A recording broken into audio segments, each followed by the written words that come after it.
Fala galera, tudo bem? Seja bem-vindo ao canal Vence Fluminense. Eu sou Viviana, vou trazer informações do Fluminense da data de hoje. A gente já conto pra vocês aqui, ó. Houve uma recusa de Nico Lopes, tá? Não aceitou a oferta de Mário Bittencourt. E outra, eu vou passar um trechinho aqui pra vocês também da conversa que o Mário teve num podcast, falando sobre os reforços e o que ele pretende trazer para o Fluminense aí, para o Mundial de Clubes e pós-Mundial de Clubes, tá bom? Então vamos lá, vamos iniciar aqui a matéria sobre a recusa de Nico Lopes ao Fluminense. É assim, ó. Rádio Uruguaia crava. Nico Lopes recusa a proposta de clube brasileiro. Atacante de 31 anos rejeitou a proposta oficial do Fluminense para reforçar o elenco na disputa de Mundial de Clubes. A informação foi divulgada pela rádio, especializada na cobertura do Nacional, clube atual do jogador. Segundo a emissora, o camisa 11 optou por continuar no time, com quem tem contrato até o final de 2026. Nico Lopes escolhe Nacional mais uma vez, recusando uma grande oferta do Fluminense para disputar o Mundial de Clubes, informou a rádio. O interesse do clube carioca surgiu após o confronto entre Internacional e Nacional no Beira-Rio, no dia 22 de abril, pela fase de grupos da Libertadores. O ex-jogador atuou em 2016 a 2019 no Internacional e ele teve bastante visibilidade naquela época. E ele voltou agora a ter uma boa visibilidade por conta da atuação que ele está fazendo na temporada de agora, 2025. Ele fez 11 jogos e está com 12 gols, tá? Isso aí. E sem falar em duas assistências, tá? Perdão, são 11 gols e duas assistências no total de 12 partidas. Então, participação excelente aí do Nico, tá? Nessa temporada. E aí ele acaba decidindo permanecer ali no Nacional. Lembrando que o Nacional foi eliminado da Libertadores e também nem tá na Sul-Americana. É isso. Bom, a torcida, boa parte da torcida aí não queria, 50% aí também não queria o Nico, que enxergou os números dele muito baixo, apesar de um bom desempenho agora, nesse início do ano. Essa metade do ano já, né? A gente já tá no final de maio hoje. Então é isso, eu vou passar pra vocês aqui agora uma informação sobre Mário Bittencourt aí, que ele fala sobre o que ele pretende nessa janela que vai se abrir agora dia 2 até o dia 10. Lembrando que essa janela, somente os clubes que vão disputar a Copa Mundial de Clubes podem fazer, tá? Podem participar de contratações. Que é, no caso aqui do Brasil, é Flamengo, Palmeiras, Fluminense e Botafogo. Vou passar o trechinho aqui pra vocês. Deixa eu só mudar aqui a câmera, tá bom? Então vamos lá. Não temos vencido a Libertadores de 2008. Aqui ele tá falando um pouquinho sobre a volta do Renato e o porquê que ele trouxe o Renato para ser o novo técnico do Fluminense. Mas é um ano mágico com ele no comando. O Fluminense fez jogos memoráveis do Maracanã. Uma injustiça não ter sido campeão. Então, assim, eu acho que é por isso. Tua segunda pergunta é sobre reforços. Cara, essa é uma parte que eu gostaria de deixar assim, muito claro para as pessoas, que as pessoas ficam falando reforços para o Mundial. Nós estamos pensando em reforços para toda a temporada. Não seria honesto de nossa parte, não seria inteligente de nossa parte, né? E nem seria profissional de nossa parte que nós estivéssemos pensando somente em reforços para o Mundial. E por que digo isso? Porque vamos enfrentar times que têm folhas salariais de 100 milhões de reais por mês, 150 milhões, 200 milhões durante o Mundial. Cristiano né? Ronaldo, então, tá descartado. Calma, vamos chegar lá. Concordo com ele, tá? Ele precisa trazer jogadores que possam dar suporte pós-Mundial de Clube. Não adianta contratar somente para jogar agora. Não faz tanto sentido, até porque o Fluminense não é um clube milionário, né? Então concordo aí. E acho que ele tá certo, sim. Não significa que nós não possamos, aí porque vocês já conhecem, eu sei que vocês acompanham o trabalho da gestão, vocês sabem que uma das coisas que eu valorizo muito é a questão da marca do clube, de internacionalizar a marca, de trazer jogadores grandiosos, como a gente trouxe Fred, Marcelo, Thiago Silva, Felipe Melo, Fábio, jogadores que além de entregarem no campo, podem potencializar a marca do Fluminense. Isso é uma coisa. Se a gente trouxer reforços, agora nós vamos trazer aí, eu acredito que entre 2 e 3 para o Mundial, serão reforços visando a temporada inteira. Presidente, pode acontecer uma oportunidade, e não estou falando do CR7 não, mas pode acontecer uma oportunidade de um jogador desse, de muito renome, de grande marca, jogar só o Mundial, por exemplo, pelo Fluminense. Se você tiver essa oportunidade, você traria? Sim, porque eu acho que o Mundial é um momento único, eterno, né? Só vão ter 9 mundiais desses nos próximos 40 anos, porque ele é de 4 em 4 anos, para você estar lá, você tem que ganhar a Libertadores, ou estar muito bem ranqueado. Então o Fluminense está tendo enfim, a honra, né, e a oportunidade de participar da primeira Copa do Mundo de Clubes, estão falando, chamando de Mundial de Clubes, mas é a primeira Copa do Mundo de Clubes, porque essa é a competição que está substituindo a Copa da Confederação. Eu já não concordo com ele, porque é mérito do Fluminense. O Fluminense ganhou a Libertadores em 2023, então é mérito total do Fluminense estar participando dessa competição. Lógico que é uma honra, mas todo o mérito do Fluminense. Se não tivesse ganhado, né, não estaria participando. Um ano antes da Copa do Mundo. É o evento teste para a Copa do Mundo de Seleções. Então, esse é um momento especialista, está disputando competição com Manchester City, Real Madrid, Inter de Milão, Borussia, PSG. enfim. Então, PSG, se houver uma oportunidade da gente ter um cara que vai nos colocar ainda mais altos lá, no sentido de exposição da nossa marca, obviamente que nós vamos tentar fazer, dentro das condições que a gente consiga. Concordo. Não, a gente não, é o que eu falei, concordo, tá certíssimo. Seria o ideal trazer alguém de peso com nome, mas aí também não é válido trazer alguém com peso com nome somente para jogar esses jogos. São 30 dias no máximo. E se o Fluminense passar, tá? Isso eu tô falando 30 dias se o Fluminense passar e for até a final. Liga do Fluminense, e óbvio que esse jogador vai ter que fazer o que fez Marcelo, Thiago Silva, Fred, assim, de entender as condições e vir também para um projeto. Vou usar uma palavra que você sabe que eu sou maluco o suficiente e apaixonado pelo clube para se pintar uma oportunidade dessa, entregar isso para nossa torcida, mas também uma forma, também não vou enganar aqui, vou ficar dizendo já tem alguma coisa acertada, já tem um projeto, já tem nada. Nesse momento nós estamos pensando em reforços para o Mundial / Sul-Americana, Copa do Brasil, Campeonato Brasileiro, fortalecer o time para a gente tentar ser campeão novamente esse ano. E ele falou em posições? Então, o Renato tem falado sempre com a gente do meio para frente. É isso aí que é importante, olha só, que ele vai falar. As posições, vocês concordam ou não? Dá uma escutada. Tá? Ele acha que na cabeça dele, nas laterais, nós estamos bem servidos, na zaga também, volante nós temos muito.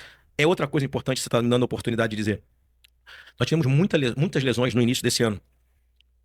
A maioria delas traumáticas, que foi o caso do Otávio, que é um rompimento de tendão de Aquiles. Então, assim, nós temos um volante no estaleiro, que é o Otávio. O Bernal também se machuca. O Canobi fez uma lesão na face. O Cano é uma lesão de impacto. O Ganso teve uma lesão no início. Um problema no coração, a miocardite. Então, assim, além de tudo, a gente precisa entender que esses jogadores que estão lesionados vão voltar. Então, a gente fica enchendo o elenco de jogadores, porque eles vão voltar. O Otávio é um jogador que a gente comprou, né? Um contrato longo. Então, nós temos que tomar muito cuidado, porque aí daqui a 6 meses, vocês vão estar me cobrando aqui, dizendo, mas o elenco tá com 50 jogadores, pô. Mas não, porque eu contratei 10 caras para disputar o Mundial e o resto da competição, mas os outros 10 estavam lesionados, voltaram. Então nós temos que ter o equilíbrio, o profissionalismo, a frieza de entender que não dá para fazer tudo o que a gente gostaria de fazer. Mas eu calculo que aí entre 2 ou 3 jogadores do meio para frente. Então, essa informação aí agora, ele confirma que não precisamos de zagueiro. Que o Freitas ali tá bom, na minha visão não. Eu gostaria que ele contratasse alguém ali que desse um suporte ao Thiago Silva, junto ao Thiago Silva. E após, porque o Thiago Silva também, a gente tem que pensar que o Thiago Silva ele não joga todos os jogos. Então também seria um cara de nome, de peso, não digo de peso, mas de nome que a gente tenha confiança. Teria que ser um cara ali junto com o Thiago Silva. Porque o Freitas não dá. Não é esse cara, ele não passa confiança pra equipe, pra torcida também. Especialmente, enfim, jogadores que sejam mais agressivos do ponto de vista de ataque, que é o que o Renato quer, porque gosta de jogar pra frente. Cristiano Ronaldo do meio pra frente, né? Cristiano Ronaldo é do meio pra Mas frente. seria de 2 a 10 de junho nessa janela ou após o Mundial? Esse movimento? Não. A gente está tentando fazer o movimento depois. já de 2 a 10 de junho, Tá. para que a gente possa já ter esses caras. Porque o Mundial vai ter uma pré-temporada, né? A gente viaja dia 6, chega lá dia 7. Então nós temos do dia 7 ao dia 17 sem jogo. Então são 10 dias para você, de repente, já enturmar os jogadores, já dar, enfim, treino a eles, etc. Então, se a gente conseguir, que já venham entre 2 e 10. Aí não conseguindo, vai ter que ficar para a segunda janela. Mas a luta, a tentativa é de fazer antes do Mundial, para já encorpar a equipe no Mundial e aí seguir. Para o segundo semestre. É isso aí. Então, tem coisas ali que a gente concorda com o Mário e coisas que a gente não concorda. Bom, eu não concordo, quer dizer, tô jogando a responsabilidade para vocês, mas é isso. Então, vamos esperar para ver o que vai vir. Já temos uma recusa aí. Eu acredito que essa recusa aí até foi bem. A equipe seria somente para compor elenco, apesar da fase dele lá tá boa, mas pode ser que ele não se adapte aqui também. Tudo depende muito. Então é isso, galera. É isso. Eu vou passar aqui o simulador para vocês, que é no GE tem um simulador muito bacana aqui que eu dei uma olhada e achei interessante passar para vocês aqui também. Gostaria aqui, já passo para vocês, já boto na tela aqui. No GE tem um simulador aqui do Brasileirão. O que você acha que vai acontecer? E como que vai ficar segundo a sua projeção, né? Vamos lá. Então, galera, aqui, ó. Clubes que jogam hoje, clubes que que jogam em casa hoje, ó. Bahia joga em casa. Bahia tá bem ali, tá na 7ª posição. Joga contra o São Paulo. Eu acredito que o Bahia vai conseguir aí uma vitória de 2-1 em cima do São Paulo. São Paulo não tá tão bem. É isso. Eu acredito aqui que o Vasco e no São Januário, né? Vasco e Red Bull Bragantino. Bom, eu não sei aqui. O Vasco é muito bom em casa. Ele perdeu aí perdeu pro Fluminense na última rodada. Eu acredito que ele vai com tudo aqui pra cima do Bragantino, mas o Bragantino tá com um time muito bom, sólido. Então eu acredito que vai. Olha aí. Bragantino assumindo a posição ali. Calma que a gente tem Palmeiras e Cruzeiro. A gente ainda tem Cruzeiro também, né? Cruzeiro e Palmeiras. E também tem um outro aqui que pode tomar. Não seria só o Cruzeiro mesmo. Então vamos lá. Santos e Botafogo. Cara, o Botafogo vai ganhar do Santos, apesar de ser um jogo ali. Eu acredito que o Botafogo vai ganhar de 2-0 do Santos, apesar de se jogar na Vila Belmiro. Acredito que o Botafogo sai com a vitória. Flamengo e Fortaleza no Maracanã. Eu acho que vai ser isso aqui, ó. 1-1. Acho que o Flamengo aí vem um pouco empolgado pela vitória.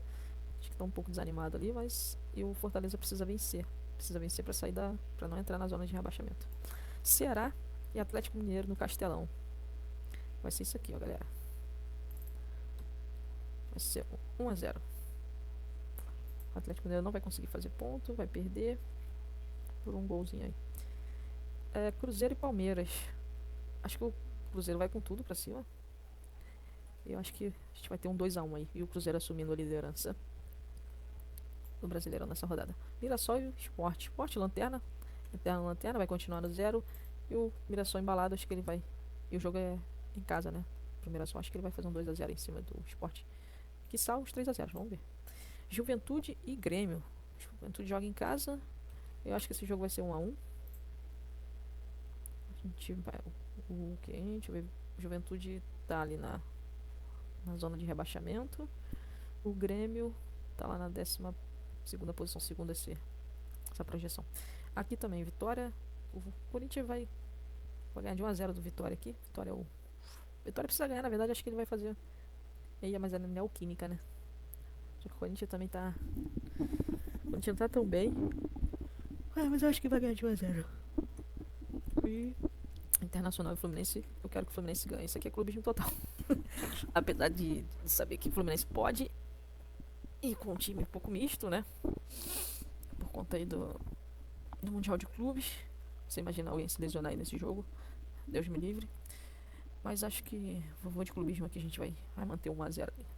Vamos ver. Eu vou tirar um print aqui, deixar esse momento registrado. E é isso. E a gente começa a fazer essas projeções aí. Não fez a captura. Vamos fazer novamente. Print. Caraca. Vamos dar esse aqui, fica melhor. Pronto. Eu vou salvar isso aqui. Tá bom? Então, galera, é isso. Acho que eu não passei pra vocês a minha projeção, esqueci. Caraca. Perdão, é isso aqui, ó. A minha projeção vai ficar assim. Ó, 2-1. 2-1 São Paulo, 2-1 Bahia. Aqui 2-1 pro Red Bull Bragantino. Aqui o Botafogo vai ganhar de 2-0 do Santos, lá na Vila Belmiro. No Maracanã aqui 1-1, Flamengo e Fortaleza. No Castelão vai ser 1-0 Ceará contra o Atlético. Cruzeiro vai ganhar aí do Palmeiras de 2-1 em casa. Mirassol vai ganhar de 2-0 do Sport também em casa. Aqui vai ser empate entre 1-1 no Alfredo Jaconi, no estádio do Juventude de Grêmio. Corinthians e Vitória. Corinthians vai ganhar de 1-0 aí em cima do Vitória. Apesar do Vitória tá precisando de um ponto, mas não vai conseguir ganhar. E aqui é clubismo total, tá? Fluminense 1, Internacional 0. A gente vai jogar lá no Beira-Rio. Acredito que o time vai ser misto por conta aí do Mundial de Clubes. Então é isso, galera. Quero pedir a ajuda de vocês aí pro meu canal. Segue meu canal, curta, compartilha, comenta. Isso é de suma importância pro canal, para ele crescer e ter maior visibilidade, tá bom? Desde já agradeço novamente e vitória, vamos pra cima, Flusão!